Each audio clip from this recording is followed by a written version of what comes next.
Welcome, Duke alumni and friends, to this session of the Duke Alumni Forever Learning Institute, an interdisciplinary educational program organized in a set of thematic courses. I'm Ann Stevenson, Director of Professional Development on the Lifelong Learning team, a part of the Alumni Engagement and Development Office. Thank you for joining our program, Exploring the Future of Space. This program is part of our theme, Future Forward Research, which will showcase Duke research initiatives that emphasize collaboration across campus and explore how Duke is positioning itself as a leader in innovative solutions for some of the most pressing issues of our time. Today's program is the second session in the Future Forward Research series, and we will be discussing the ways Duke is advancing space research, technology, and even space exploration. We will host a Q&A session at the end of our discussion. Moderating our discussion today is Rebecca Chen, PhD candidate in the Department of Physics. Rebecca is studying exploding stars that provide key insights into the universe's expansion, history, and the nature of dark energy. She has worked on several major astronomical sky surveys, including the Dark Energy Survey, and is currently involved with preparations for the upcoming Vera Rubin Observatory Legacy Survey of Space and Time, and NASA's next flagship mission, the Nancy Grace Roman Space Telescope. Welcome to the Forever Learning Institute, Rebecca. Thank you, Anne, for the introduction, and good afternoon to our alumni audience. Today we'll hear from three esteemed Duke professors who will each give a short talk on the research related to exploring the future of space. Our first speaker is Professor Daniel Scolnic, Associate Professor of Physics, and also my PhD advisor. Go ahead, Dan. Thank you very much, Rebecca. Thank you, everyone, for coming today. This is really exciting for me personally, just because it's another chance for Givoanni, Jonathan, and I to kind of keep getting connected and share our various interests. So today I'll be talking about the scientific case for space exploration and understanding. And in the next two talks, you're going to hear more about the economic side and the policy side. So we're going to start out with the scientific side. I'm part of the Duke Cosmology Group, so we study what makes up the universe and where all the big questions, like where did we come from? How is the universe going to end? Our cosmology group started 6 years ago and is now actually one of the biggest in the country. So it's been very exciting. You can see a group of us here at Duke in that picture. Okay. So I want to start with a couple top-level motivating ideas, which is that when you were a kid in science class, what you learned about of people and planets and stars and galaxies, we now know that makes up just 5% of the universe. So this is what we call normal matter or baryonic matter, and we now understand that actually most of the universe is what we say is dark. There's something called dark matter, which is like normal matter, and it's attractive through gravity, but we can't figure out what it is, and we can't seem to detect it in our laboratories yet. And then there's another thing called dark energy, which is repulsive, and it's making the universe accelerate in its expansion. And we also don't know what that is. So it's a really amazing time now for cosmology, because we know that we only know 5%, and that we kind of, if you work really hard, maybe you have a chance to uncover literally the biggest mysteries in science. Now, that's the kind of top level, like, why do we do it? But one of the main benefits of pushing the scientific frontier is just what comes out of it. So to give a couple examples, we all are connected through the internet, and the internet was created by physicists to communicate and share their data together. And probably everyone on this call is connected on their Wi-Fi, and the current Wi-Fi setup that everyone uses was actually invented by Australian astronomers who are trying to measure radio waves and kind of figured out different patterns of interference that led to Wi-Fi. So oftentimes when you just push the scientific frontier, you're not even trying to kind of come up with new technology. You need that technology just to answer those big questions. So that's one of the kind of main reasons why we do this also. And as astronomy and physics have progressed, there's just been a number of technological inventions that have gone with it. So as telescopes and cameras were invented, we're able to see further and more about the universe. Okay, now I want to talk a little bit about what my group, or me and Rebecca and others, work on. And we try to measure how fast the universe seems to be expanding. So when we look out at nearby galaxies, we see that it seems like all the galaxies are moving away from us. And we now understand that actually it's the whole universe that's expanding, and we're trying to understand why. And one of the big results that my team has is that when we measure just how fast the universe is expanding, it's even faster than kind of our model of what makes up the universe would predict. So this is now called the Hubble tension, and probably if you are a reader of the New York Times or any kind of big newspaper or magazine, you'll see this phrase. And this is a big result that our team has led, in which either our measurements are somehow wrong in some way, and that's what we're constantly trying to go over, or that something fundamental about our model of the universe is incorrect. So it's an extremely exciting time.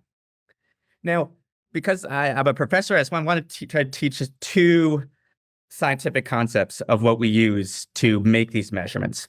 The first is what we call parallax. This is actually what your eyes do all the time. You just might not be aware of it.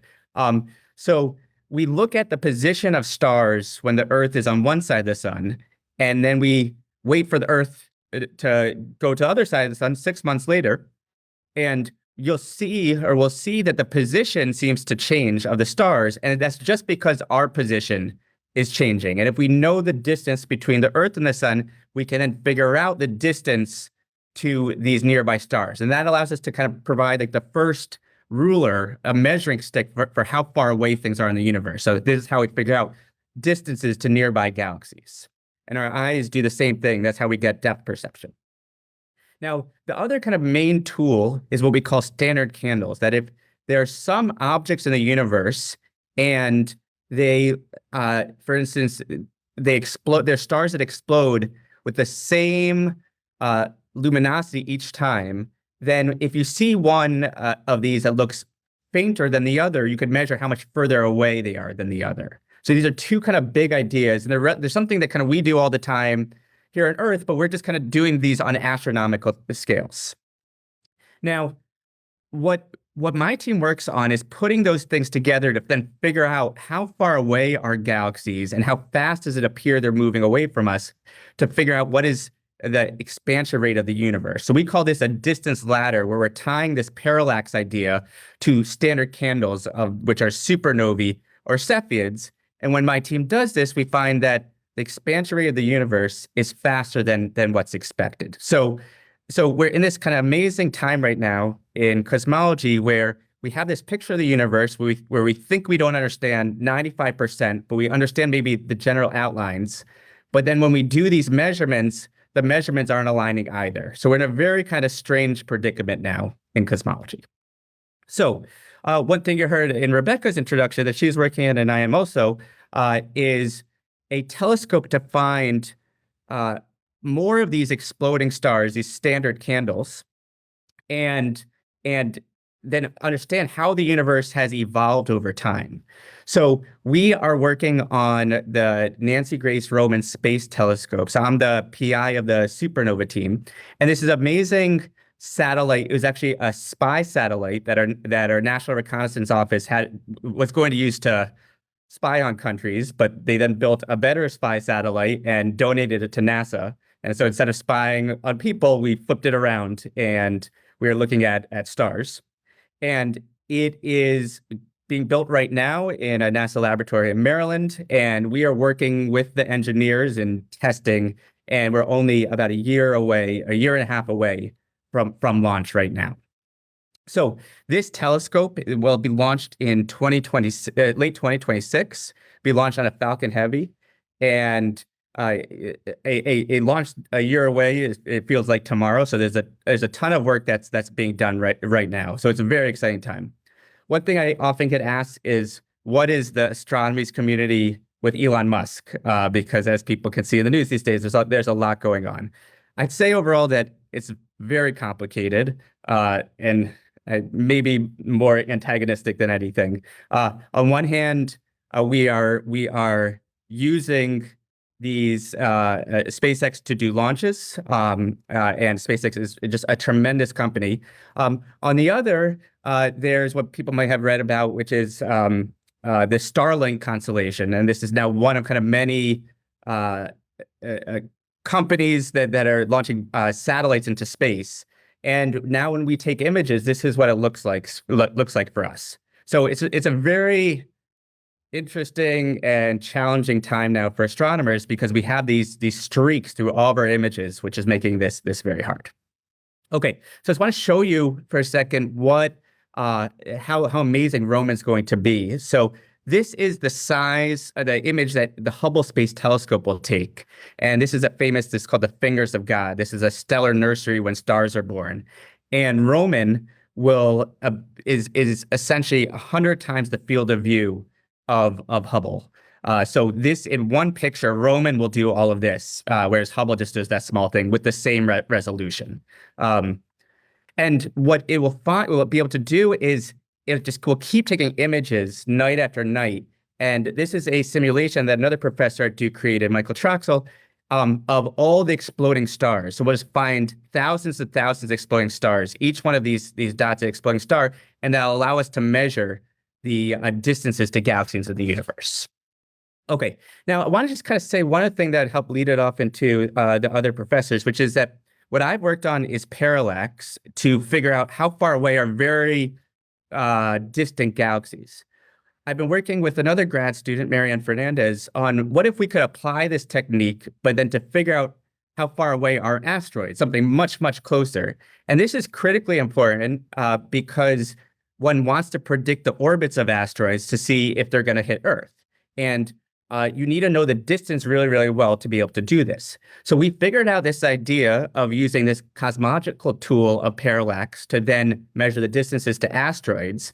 And we found it works extremely well. This is a very nice write-up in University Today that they wrote up a week ago about our result. But what we try to do, this kind of a little technical, is we look at kind of the motion of asteroids and we separate the actual motion from how it appears the asteroid seems to be moving because the Earth is rotating, and you look at it from different positions on the Earth. So we're separating this signal, and we could figure out the distance. Why this is so important, if people have been following the news lately, is that there's an asteroid that was recently discovered. It now has a less than 1% chance. It was 3% a week ago. And if one can measure the distance really well, you could figure out if it's going to hit us or not. So this is kind of really cool thing showing that ideas from one part of space are being used for others to help with planetary defense. So what's so exciting for me at Duke is that there's a number of professors working on a number of different aspects of our future in space. With science, we kind of pushed in terms of understanding, but there's all these practical problems now of constellations or rockets, and you're going to hear more about that over the next couple of talks. There's a professor, or multiple professors here actually work on space medicine. So there's really a lot of amazing things happening at Duke from a lot of different angles. So if you have any questions that kind of more on the scientific side or whether we're going to get hit by asteroids, just let me know. And my email is here, and I'll hand it back to Rebecca. Thanks so much, Dan, for that great talk and great overview. Next, we will hear from Professor Givoanni Zanalda, Professor of the Practice in the Social Science Research Institute. Givoanni will discuss the commercialization of space and give a brief overview on new trends in space policy and diplomacy, including an overview of recent agreements such as the Artemis Accords, the emergence of new spacefaring nations, and major challenges, both economic and geopolitical. So I'll pass it over to Givoanni. Thank you, Rebecca, and thank you, Dan, for the... I feel humble now to talk about earthy stuff after having seen all those amazing images and knowing also more about what you and your team and the Cosmology Group is doing. And also thank you to the Forever Learning Institute for giving us the opportunity to share some of our research and also teaching that we are conducting in different departments with our alumni. So I'm Giovanni Zanalda. I'm professor of the practice in the Social Science Research Institute in the Department of History and in the Department of Economics. I teach courses in space economics in the Department of Economics, and I'm the founder and director of the Space Diplomacy Lab. My interest, of course, is different from my colleague Dan, because I'm an economic historian, a social scientist, and I got interested in space, I would say, 3 or 4 years ago. I was never a fan of science fiction or even Star Wars or Star Trek. In fact, I never thought about space before getting sucked into space, and now it's difficult for me not to talk about space in different ways. One thing I became interested in space policy and diplomacy 3 years ago, working with some astrophysicists and some diplomats, and we created the Space Diplomacy Lab because we thought that it was a good time to start thinking about connecting, of course, science and diplomacy to tackle some of the global challenges that we have been and we are going increasingly facing when we talk about space. Again, being in the Department of Economics, where I teach courses in emerging markets and financial crisis and now space economics, I thought that it was interesting to consider also space as a new emerging market, of course, a very different type of emerging market. So I started working with some students and colleagues in this field, and I would like just to share a couple of reflections of what we have been doing and what I'm interested in and what I think it's important to reflect as just as citizens of about space. And the reason is that, as Dan explained earlier, we live in a world where our lives actually depend on space, and space and the safety and sustainability of space depend on our behavior in space or future behavior in space. We all know, because we live with phones, iClouds or whatever, we need to just go by in our daily lives, and we read more about space as a economic sector too, and space from a policy point of view, because we continuously read about decisions taken whether in the US or in other countries about security in space, and also how to protect our assets in space, because again, satellites are extremely exposed to different type of shocks. I would like to start just sharing, this is just to get a sense of what we are talking about. The space economy valuation in 2023 was around 570 billion.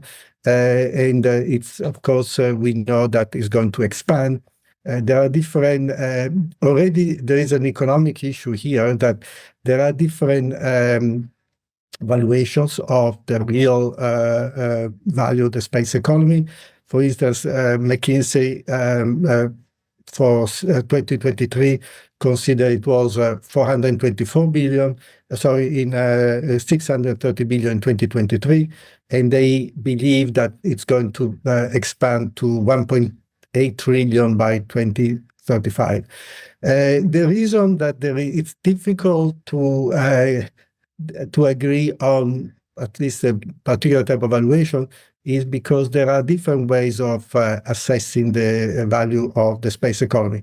I don't want to bore you with these issues, but there are efforts now, also thanks to Department of Commerce, that is providing certain type of statistical data that can be used more effectively. And so we hope that in the future we will be able to agree among different assessments of what we are talking about. One thing I want to say is that when we think about the future of the space economy, these are interesting projections by McKinsey in this case, that the expansion of the different services, different segments, and here this is a pretty standard division between commercial and government supported activities. And as you can see, the services infrastructure in the commercial segment, they are going to expand quite substantially. The reason there is a range is because there are different hypotheses. So we are talking about lower band and higher band, but whether it's 39 or 51, we know that it's going to expand. And the same for when we look at the government-supported activities.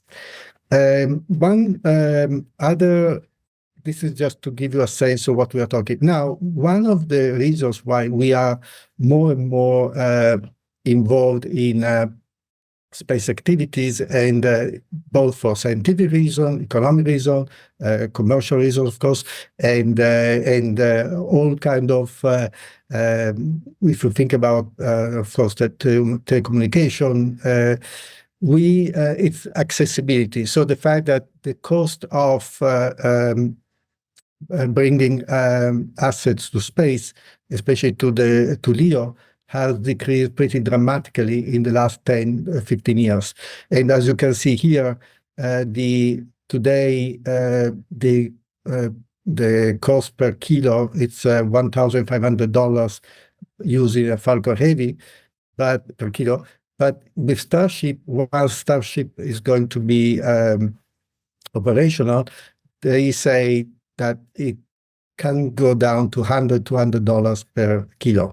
So this is a dramatic change. And the other thing is that the reason that it's getting more interesting is the idea of having larger rockets and spacecraft like Starship or the New Glenn by Blue Origin, is that not only they are going to be able to bring at a cheaper rate different payloads to LEO, but also the fact that the size of some of the spacecraft or other payloads that are going to be delivered can be the objects that we are going to deliver might be bigger than what they are now. So there will be possibilities of having new objects or assets in space that don't need to be assembled in space because these payloads are big enough to bring larger objects. The other thing is that if Starship, like other projects that they are to bring payloads to the moon, also the cost of that will be lower in the future because of the ability and the speed of these, and the usability, of course, of these rockets and spacecraft. This is another topic that I think we are, at least I'm working with some students. It's about it's connected to spaceports and launches, and this particular chart shows you that in how many orbital launches have been taken place in 2024, and if you look at the worldwide, there were more than 250 launches in 2024. As you can see, the US was the leader in that sense, and China as a second. And most of the launches that took place in the US were done by SpaceX. Now, these are spacecraft launches by service type. As you can see, communication clearly has the largest share, and then going down, scientific is 1%, but as we know, it's a different type of service, and still it's for, at least for us, being a university, that is a very crucial, important area that we would love to continue to see growing. And these are also spacecraft launched by operator in 2024. You can see the commercial still has the lion's share, national security. And I would say that according to a recent forecast, national security launches are going to increase both in the US but also worldwide.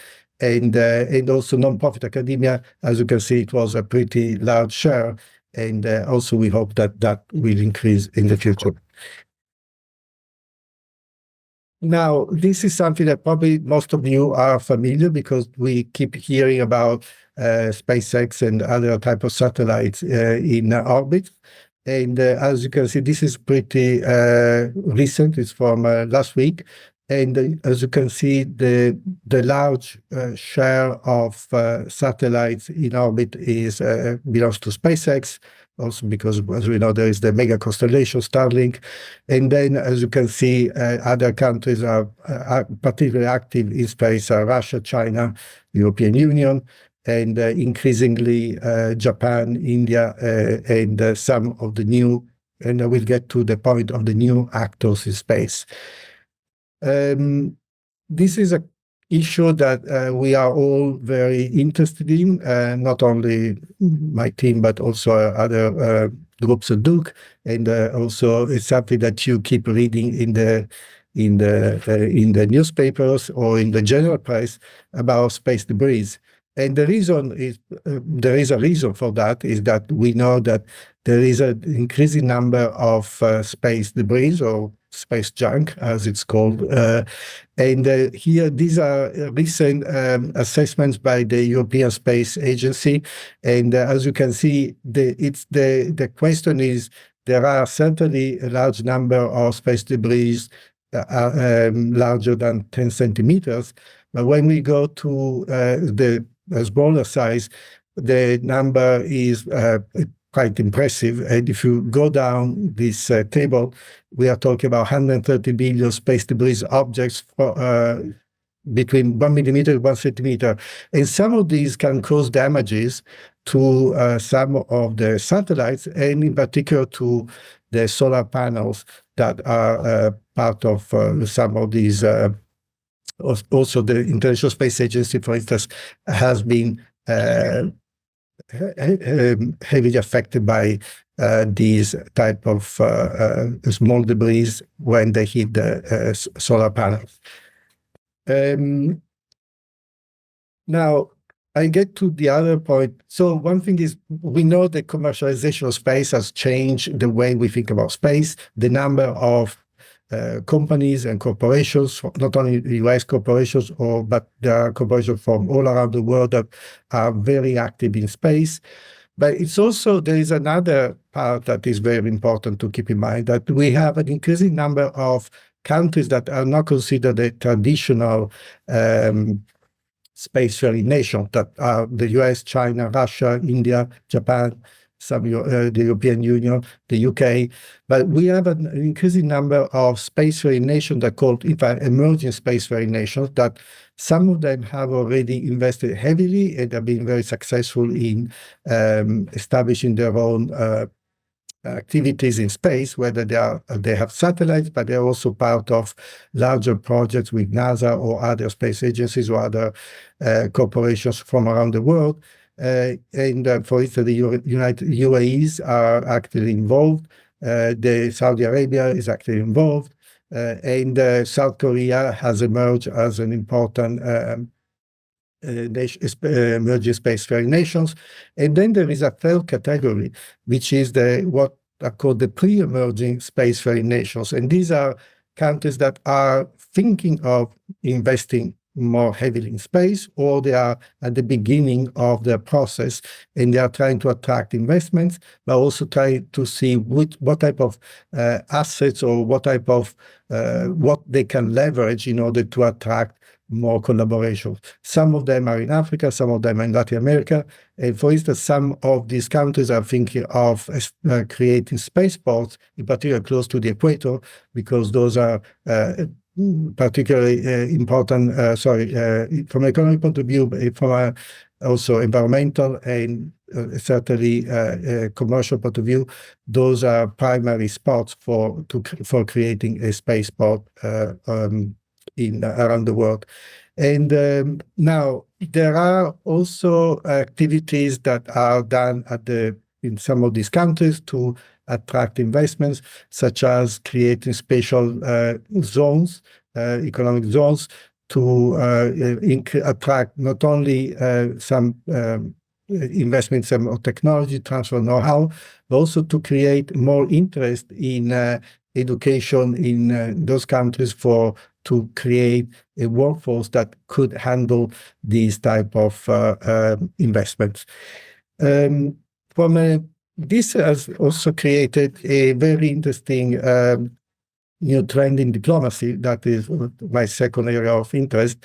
This has to do with the fact that most of these countries that are getting involved into space have also they have been part of some of the UN treaties and agreements, but they are also interested in collaborating with the US or China and Russia in order to create some agreements or to have non-binding agreements to discuss possible collaborations in space, but also from a more practical point of view, what to do, for instance, when we are going back to the moon.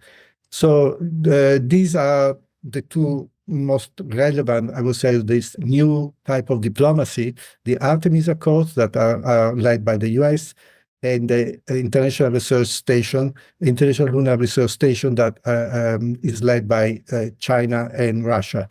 As you can see, the Artemis Accords have been very successful in attracting a lot of other countries. There were 6 initial signatories, but in the last year, in 2024, we have seen a very quick increase in the number of countries. In fact, just in 2024, 19 countries joined the Artemis Accords. I don't want to take too much time, but I want we have to wrap it. I want to mention that these 2 initiatives, the one led by the US, the one led by China and Russia, are similar in scope, but we don't know as much as we know about the US-led coalition. So we hope that by working more on these and making sure that more people are involved in this type of discussions, we will make sure that when we go back to the moon, we are going to have some at least norms of behavior that are going to be established, and hopefully they will help.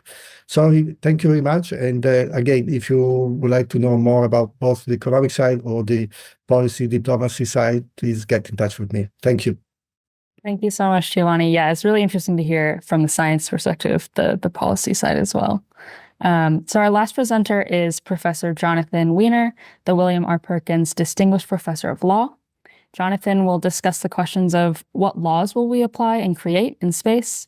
He will talk about what laws we are examining, among others, property rights for space mining, planetary protection against harmful contamination, planetary defense against asteroids, and legal rules for human settlements on other planets. Welcome, Jonathan.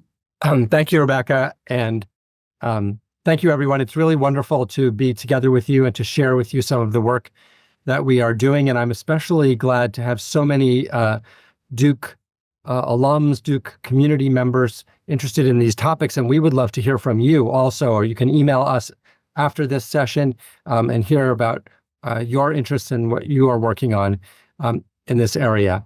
And it's just great to have colleagues like Dan Scolnic and Givoanni Zanalda and Rebecca Chen and others who are working on these topics. And I would just add, we have a whole number of other colleagues who are not with us today, but who are actively working on space issues, from our provost, Alec Gallimore, who is an aerospace engineer and works on advanced propulsion technologies for going to space, to Dan Buckland in the medical school, who works on human health in space and medical devices for long space travel. Siobhan Oka in the engineering school, who studies robotics in space. John DeFigueiredo in the Fuqua School of Business and the Law School, who advises on strategic decision-making for space exploration. So we have a whole number of additional faculty. So I would like to share with you today some of what we're investigating about space law, in particular about risks and regulatory decisions and responses. And that's partly because I co-direct a center at Duke called the Duke Center on Risk, which is a university-wide center housed in the Science and Society Initiative. And I also teach space law at the law school. And together with Giovanni and other colleagues, we also have a BAS Connections project this year, on future space settlements. So here are just some examples that Rebecca just mentioned of some of the space law issues that we are researching and examining now. And I'm just going to be very brief about each of them. I'm sure there's a lot more to say about each of them, but so I'm going to talk a little bit about Earth orbit, which actually Dan and Givoanni have already addressed. Then the question of property rights in space and space mining. Third, planetary protection against contamination, interplanetary movement of microorganisms, so a risk at the very small scale. And then fourth, planetary defense against asteroids, a risk at the very large scale, which Dan Scolnic also mentioned the research he's doing in this area and his colleagues. And fifth, what if we settled on other planets? What kinds of legal rules would there be for human settlements on other planets? So just very quickly, one issue is space debris, as both Dan and Givoanni mentioned, in which there's an increasing congestion of objects in Earth orbit, including millions of objects at very small size that Givoanni just highlighted. And this is a kind of classic tragedy of the commons problem, where open access to use Earth orbit for satellites and as a disposal site, and also where there are destruction or defunct satellites, which then break into pieces or are intentionally destroyed, creates more and more space objects. And so this is a challenge for both preventing and also cleaning up these space objects. And it interacts with the question of weapons in space, because damage to satellites from even small fragments of space debris could be misinterpreted as an intentional attack. And so there's a risk of perhaps low probability, but high consequence risk of accidental war. Meanwhile, there's increasing intentional deployment of military assets in space. And my colleague at Duke Law School, Major General Charlie Dunlap, who runs the Center on Law, Ethics, and National Security, this is a special interest of his. As you know, the United States recently created the Space Force as another branch of our armed services. And so these questions of space debris and weapons in space and congestion and conflict in Earth orbit are looming large. The second issue I want to share with you is about property rights in space. So when the United States landed on the moon in 1969, did the United States claim the moon as American territory? No, but there's increasing interest among not only governments, but especially private actors in being able to extract and claim ownership of space resources on the moon, on asteroids, on Mars, and potentially other places. And so that's led to a whole series of debates over whether that is allowed, whether the property rights claims are valid, and under what law. Now, let me just show you, this is kind of how lawyers work. We look at the text of laws and try to understand what they mean. So let me just show you a little bit of this debate playing out. First, at the top is the United Nations Outer Space Treaty from 1967, which, as Givoanni mentioned, has 115 parties now, including the United States and other major spacefaring countries. And in that treaty, Article 2 says that outer space is not subject to national appropriation by claim of sovereignty, use or occupation, or other means. On the other hand, some national laws have conferred ownership of space resources on private actors. So the United States in 2015 enacted this Commercial Space Launch Competitiveness Act, sometimes called the Space Act, which says in it that a U.S. citizen can have property rights to asteroid or space resources. It also has a disclaimer saying, well, this is not an assertion of U.S. sovereignty over outer space. But many commentators have seen a tension between these two, because if a national government like the United States is saying its citizens can claim property rights, doesn't that, these critics would say, does that imply that U.S. law is the basis for enforcing those property rights? And that's a kind of claim of U.S. law's application to the space resources. This U.S. law in 2015 was followed quickly by similar laws enacted by Luxembourg, Japan, and the United Arab Emirates. So there's an active discussion of what the implications of these laws are. And then the United States, as Givoanni mentioned, pioneered this Artemis Accords, which are described as not a treaty, but a political commitment. Nevertheless, in Section 10 of the Artemis Accords, it says that the extraction of space resources does not inherently constitute national appropriation under Article 2 of the Outer Space Treaty. So the Artemis Accords are trying to mediate or navigate this ongoing debate. The third example I want to share with you is about planetary protection against harmful contamination. And here again, the Outer Space Treaty of 1967 in Article 9 says that state parties are supposed to avoid harmful contamination of other moons and asteroids and planets, and also avoid adverse changes to the Earth from bringing things back. So these are colloquially called forward contamination and backward contamination, and both are of serious concern. Forward contamination because it could not only damage the ecosystems of another planet, but also compromise our search for life on other planets. And back contamination of concern because it could cause harm to human health or to ecological integrity on Earth and cause damaging ecological changes. So there's a whole range of international and national legal standards to prevent harmful contamination. There's an international scientific body called COSPAR, which actually predates the Outer Space Treaty, which has policies for planetary protection against contamination. There's a large body of astrobiologists who work on trying to estimate the risks of planetary contamination. And both in Europe and the United States have policies for planetary protection. You see at the at the bottom there, updates in NASA policy and protection for planetary protection just from a couple of years ago. And on the upper right, a U.S. National Academy of Sciences report on planetary protection. But there's an ongoing question, as I note here in the lower right of the slide, about who in the United States government actually regulates this question, because NASA is not a regulatory agency. It's a mission agency, and NASA's policies can apply to its missions and its missions for which it contracts. But the growth of private space launches that Givoanni mentioned has raised new questions about planetary protection.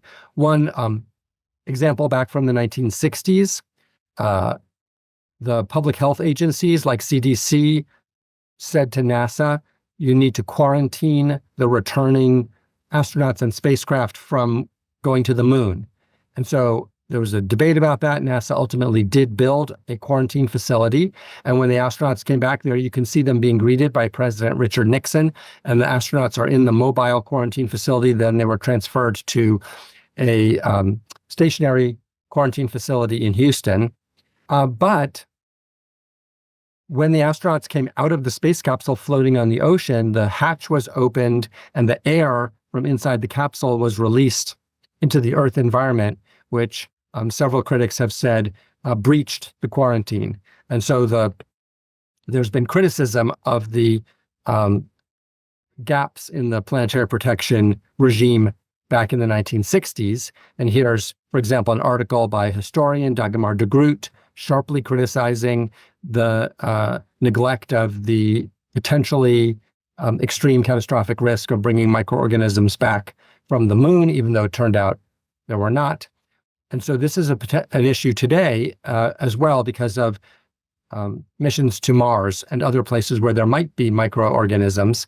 And the Perseverance rover is searching for signs of ancient life on Mars right now. So I've written a couple of articles about this, one called The Tragedy of the Uncommons, about extremely rare but potentially catastrophic risks, in which this example featured, and a new article with a Duke alum, Chase Hamilton, on interplanetary risk regulation, where we address this. I mentioned Mars sample return.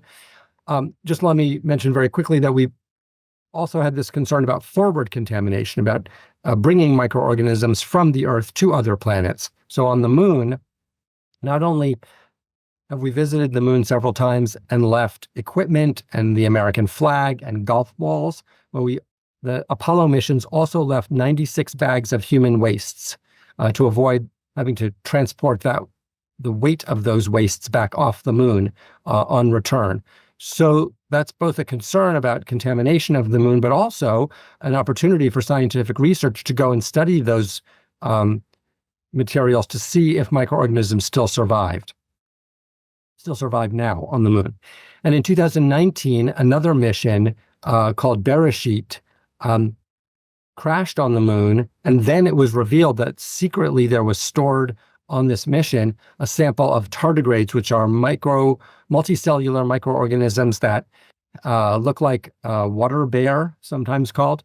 And the tardigrades are very hardy. They can be dormant for a long time. So this is a potential contamination of the moon, but also an opportunity, unfortunately, to study what happened to those tardigrades. The last point I'll mention here is that we have also an evolving scientific and philosophical question about how to treat life that we might encounter in outer space and what kind of respect is owed to life off the Earth. And so, for example, our colleague at Duke, Mohammed Noor, is a leading biologist who's been investigating what would evolution look like on other planets.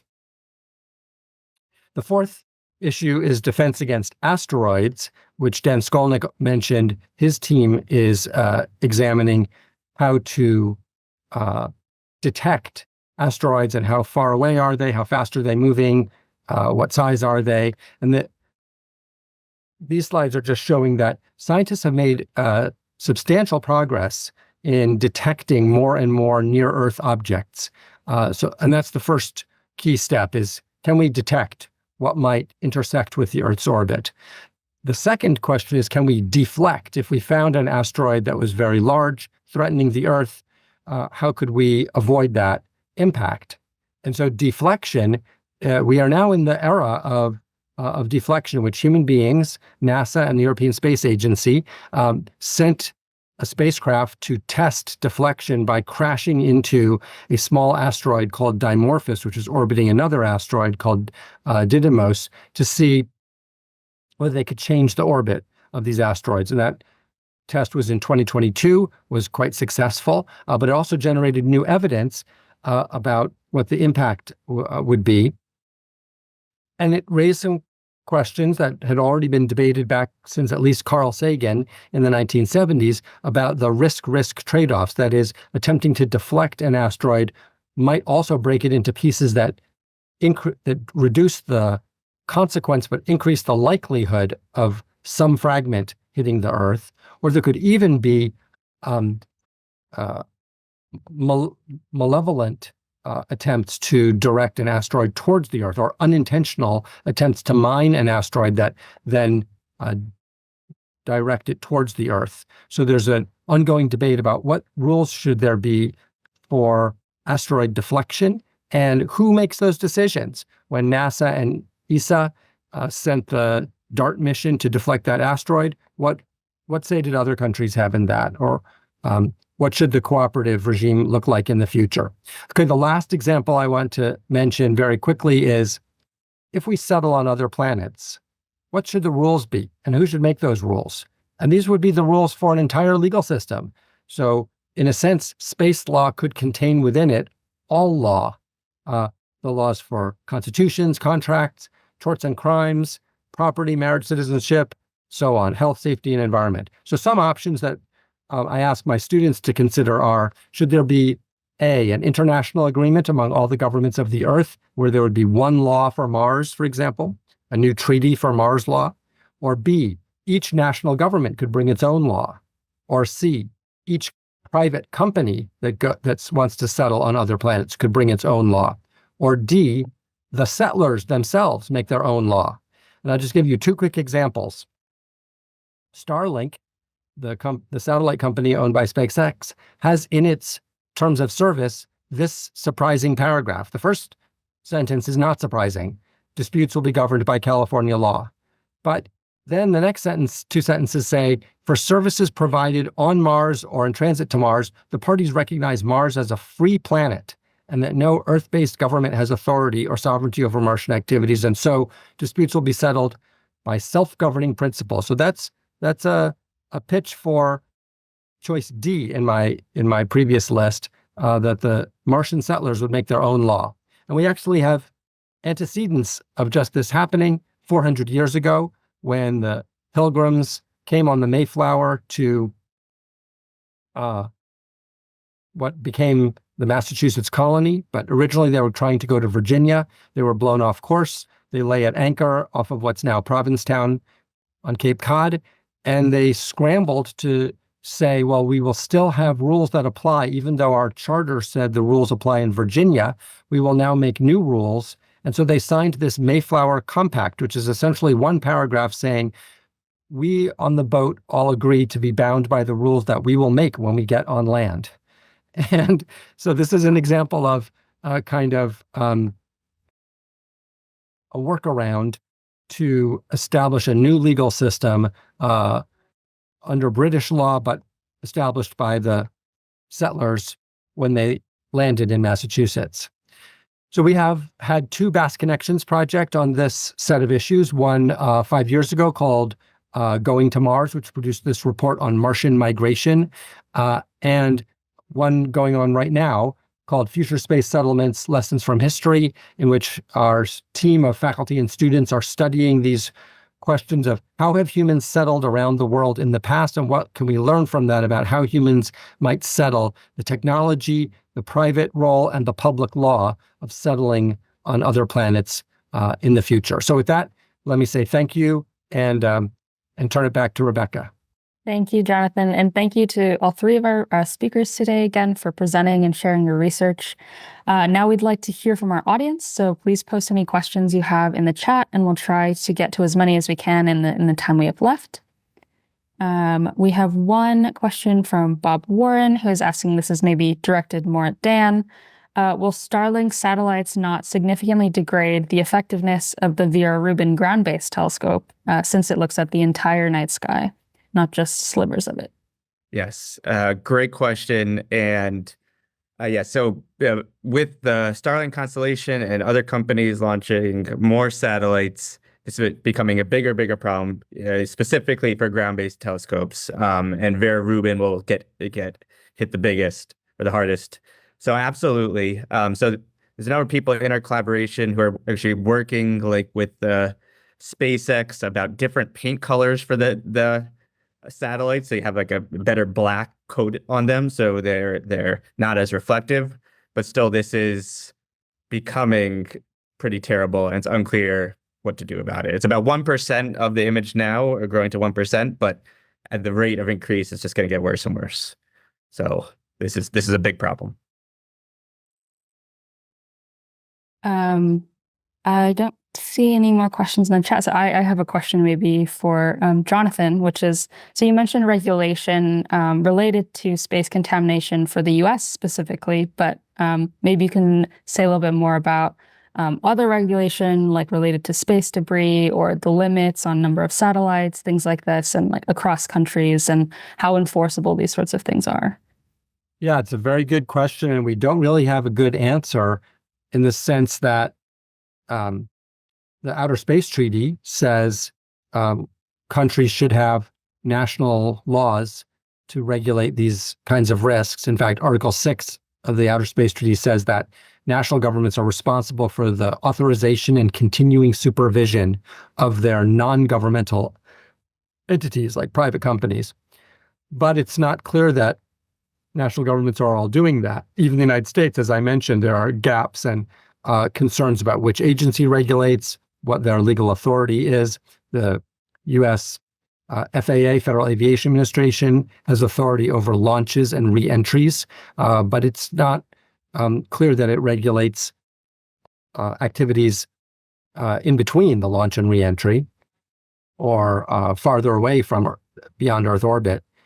And there's a move to shift that authority to Department of Commerce, but then in other countries. So there's the European Space Agency and the European Commission and its policies. But as Givoanni said, the number of countries going to space has more than doubled over the last 25 years, right? I think it was from 50 to 100 in the last 15 years. So it's not, the arena of national laws has really expanded and yet put a lot of pressure and question marks. There is a United Nations office, Givoanni may want to say more about, that's trying to help these new space actors develop their own national laws.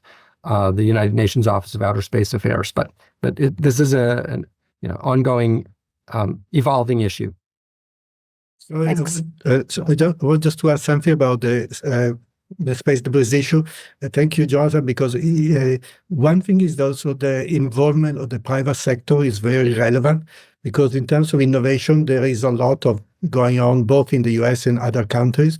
In the European Union, there are several companies that are very active, because the European Union will pass a new law, the space law, in hopefully this year or next year. And part of that is also zero debris policy by 2030. So that will be a signal. I don't know whether they will be successful, but that is another story. But anyway, there is a lot of research and already very interesting technologies developed in the US, Japan, European Union, and other countries to at least to mitigate the problem. But as Jonathan said, we need something that it's more universal, because this is a global challenge. It has to be solved by global measures. So to touch with the common sense, he said before. Sorry. Okay, so I think that's all we have time for. So I'll go ahead and hand it back to Anne to close up. All right. Thank you, Dan, Jonathan, Giovanni, and Rebecca for a great session, and to our audience for joining us.